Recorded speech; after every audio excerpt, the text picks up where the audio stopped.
एक बार बहुत ज़्यादा क्यूरियस होकर मैंने अपनी माँ से पूछा कि माँ आपने मुझे पैदा क्यों किया था, मेरे एग्जिस्टेंस का क्या कारण है। तो माँ ज़्यादा सोची भी नहीं और बोली कि इसलिए ताकि मैं बुढ़ापे में उनका सहारा बन सकूं। अब ये सुन के दो रिएक्शंस हो सकते हैं आपके। एक, या तो आप इसको नॉर्मली ले लोगे ये समझ के कि हाँ बच्चे तो इसीलिए शायद पैदा किए जाते हैं ताकि वो बुढ़ापे में माँ बाप का सहारा बन सके, या फिर आप दूसरे साइड होगे ये सोचने लगोगे कि क्या हमारे एग्जिस्टेंस का सिर्फ यही कारण है, हमारी लाइफ का कोई और मीनिंग नहीं है, क्या बस हम इसलिए पैदा हुए ताकि माँ बाप के बुढ़ापे का सहारा बन सके।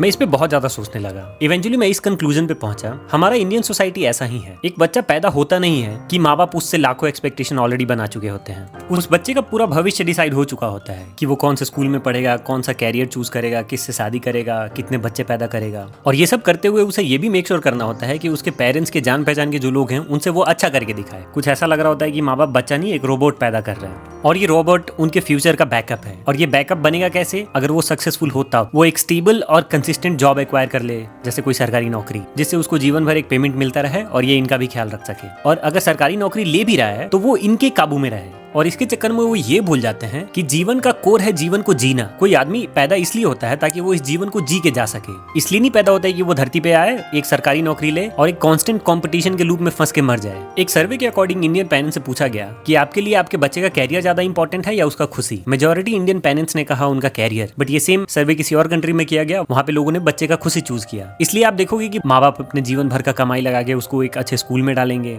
उनसे उसका एक्सपेक्टेशन रहेगा कि वो हाईएस्ट स्कोर करे, हाईएस्ट स्कोर करके अच्छे कॉलेज में एडमिशन ले, वो खेले कूदे नहीं, अपने जिंदगी को नहीं जिए, हमेशा पढ़ाई पे ध्यान देता रहे, पढ़ के एक अच्छा सा जॉब ले, जैसे ही 2-3 साल जॉब का हुआ वो शादी कर ले, शादी कर लिया, अब इनको दादा दादी बना दे और वो जिंदगी भर इस लूप में फंस के रह जाए। उसके लाइफ में क्या चल रहा है या फिर उसे क्या करके अच्छा लगता है, इन सब चीजों से माँ बाप को कुछ लेना देना नहीं है। इंडियन पेरेंट्स जैसे ही किसी बच्चे को स्कूल में डालते हैं उनका ये एक्सपेक्टेशन होता है कि ये सबसे अच्छा स्कोर करे। अब हर कोई तो इक्वल हो नहीं सकता, there will be someone who will top the class, और वहाँ पे ऐसे बच्चे होंगे ही जो सबसे अच्छा नहीं कर पाएंगे। तो उनको कॉन्स्टेंटली ये रियलाइज कराया जाता है कि तुम एक फेलियर हो, तुमसे कुछ नहीं हो पाएगा। इससे बहुत सारे बच्चे सुसाइड तक कर लेते हैं और जो बच जाते हैं वो खुद को एक फेलियर मान बैठते हैं। उसके अंदर का जो सेल्फ कॉन्फिडेंस होता है दैट इज कम्प्लीटली गॉन। उसको लगता है कि वो किसी और से अच्छा नहीं कर सकता, but the reality is completely different. एक बच्चा हो सकता है कि वो पढ़ने में अच्छा ना हो, but there are very high chances कि वो अपने लाइफ में किसी न किसी चीज में अच्छा करता हो। मेरा ये एक्सपीरियंस रहा है कि मैं अपने लाइफ में जितने भी लोगों से मिला हूँ वो सारे लोग मेरे से किसी न किसी एस्पेक्ट में मेरे से अच्छे होते हैं। वो हो सकता है कि मेरे से ज्यादा अच्छा मेहंदी लगाता हो, वो मेरे से ज्यादा अच्छा खेती कर लेता हो, वो मेरे से ज्यादा अच्छा बाइक चला लेता हो,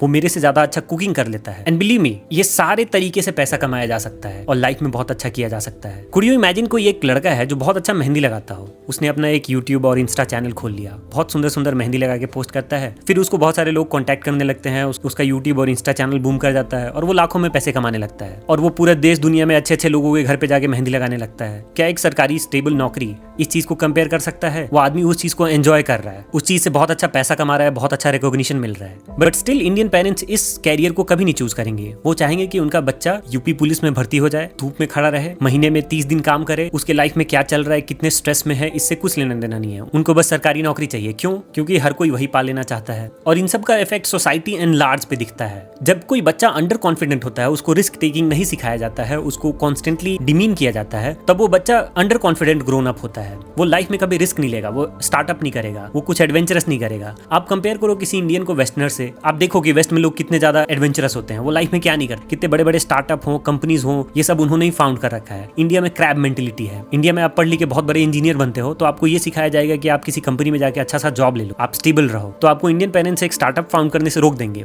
उसके बाद पेरेंट्स इसके शादी का डिसाइड करते हैं कि अब तुमको शादी करना है और उस लड़की से करना है जिसको हम चूज करेंगे, हमारे कास्ट में होनी चाहिए। अब इसके रेप्रिकॉशंस क्या होते हैं कि लड़की वाले और लड़के वाले दोनों सफर कर रहे होते हैं उस शादी में, अपने जीवन भर का कमाई लगा देते हैं, कर्ज ले लेते हैं और जबरदस्ती दो लोगों का शादी कराते हैं जिनमें कंपेटिबिलिटी है ही नहीं। वो जीवन भर दोनों एक साथ सफर करने को है। एक माँ बहुत खुशी से अपने बेटे का शादी कराती है, जैसे ही वो बहू घर में आती है तो ये माँ उस बहू को अपना कॉम्पिटिशन समझ लेती है और जीवन भर कलेश चलता है और बीच में पिसता कौन है? उनका बेटा। और इस शादी को मेंटेन करने का हमारे समाज में इतना ज्यादा दबाव होता है। आप एक बार अपने सराउंडिंग में देखो कि कितने सारे ऐसे कपल हैं जो अपने रिश्ते में सफर कर रहे हैं बट एक दूसरे को छोड़ नहीं पाते हैं। भले ही एक पत्नी या पति कितनी भी टॉक्सिक हो, you have to stay in that relationship because of parents और सोसाइटी के डर से। चलो आपने शादी तो कर लिया, सफर कर रहे हो, डजंट मैटर, आपको अब बच्चा करना है क्योंकि माँ बाप को दादा दादी बनना है। तो आप फिर बच्चा करते हो, और जब आप शादी करके बच्चा कर लेते हो then your risk appetite is gone. आप पाते हो कि आप फिर उस लूप में हो जहाँ पे आपके पेरेंट्स कुछ साल पहले थे। अब चूंकि ये दो नए पेरेंट्स इन्होंने बचपन से वो सारी चीजें फील की हैं, तो ये सेम चीज लेके थोप देते हैं अपने आने वाले बच्चे पे, एंड दिस साइकिल कंटिन्यू।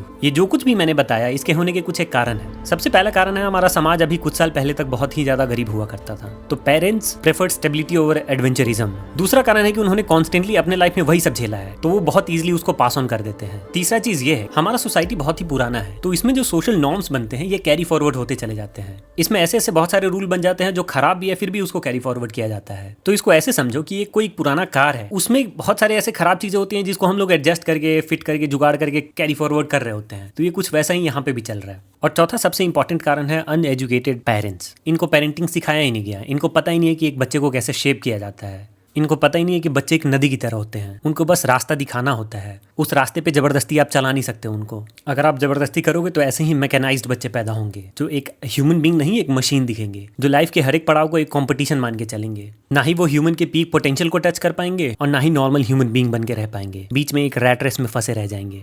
और पेरेंट्स के इतने दबाव में रह के बिलीव मी वो एक अच्छे बेटे भी नहीं बन पाते हैं। और इस चीज के रिफ्लेक्शन आपको सोसाइटी में हर जगह दिखेंगे। पेरेंट्स हमेशा बागवान मूवी का एग्जांपल देंगे, वो हमेशा आपको इमोशनल ब्लैकमेल करेंगे। उनके लिए एक आइडियल बेटा राम जैसा होता है, कृष्ण जैसा नहीं। वो चाहते हैं कि बस उनके एक ऑर्डर पे आप वनवास चले जाओ, आप उनकी बातों को एज इट इज मान लो, उसमें कुछ क्वेश्चन मत करो। अगर वो कृष्ण जैसा हुआ तो वो क्वेश्चन करने लगेगा चीजों को, वो करेगा जो सही है करना। तो we as a conscious human being हम लोग इस विशियस साइकिल को तोड़ के कैसे निकलें? First and most important thing, you have to learn how to say no. आपको पेरेंट्स को बहुत बार ऐसा बोलना पड़ेगा कि नहीं मैं ये नहीं करूंगा, और जब आप ये क्वेश्चन करने लगोगे तो believe me you are helping yourself as well as multiple upcoming generations. Indirectly आप अपने पेरेंट्स को भी हेल्प कर रहे होगे। फिर आप ये कोट देखो, ये कहता है कि सिर्फ बच्चे नहीं ग्रो हो रहे होते हैं, पेरेंट्स भी बच्चों के साथ ग्रो हो रहे होते हैं। बच्चे वही सारी चीजें सीख रहे होते हैं जो वो आपको करते हुए देखते हैं।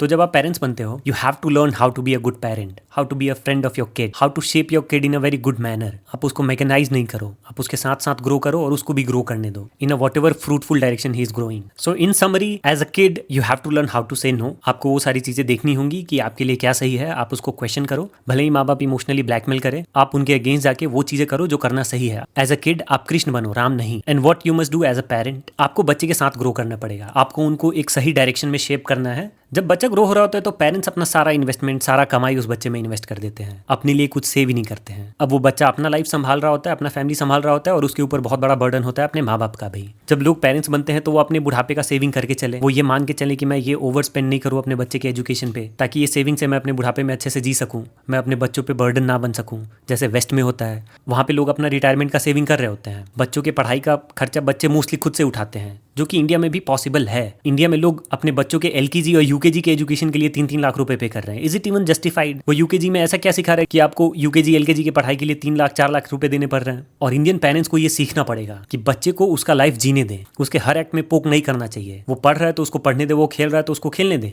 वो कुछ बना रहा है, कुछ एक्सप्लोर कर रहा है तो उसको करने दे। जैसे ही वो एक सर्टेन एज का होता है उसको घूमने दे, उसको अपने मन से शादी करने दे। अगर वो शादी टॉक्सिक हो गया है तो उसको उस शादी से निकलने दे। क्यों इंडियन माँ लोगों को अपने बच्चों के रिलेशनशिप में इतना घुसना होता है, अपने बेटे को, अपने बहू को इतना कंट्रोल करना होता है, यहाँ तक कि उनकी बेटियां भी शादी होकर चली गई होती हैं तो उनके भी रिलेशनशिप को कंट्रोल करना होता है। और हमारी सोसाइटी में इतने प्रॉब्लम होने का कोर रीजन यही है कि पेरेंट्स बच्चे के जीवन में बहुत ज्यादा घुसे होते हैं in every aspect of their life. So in short basically मैं यही कहना चाहता हूँ कि ना ज्यादा घुसें और ना ज्यादा घुसने दें।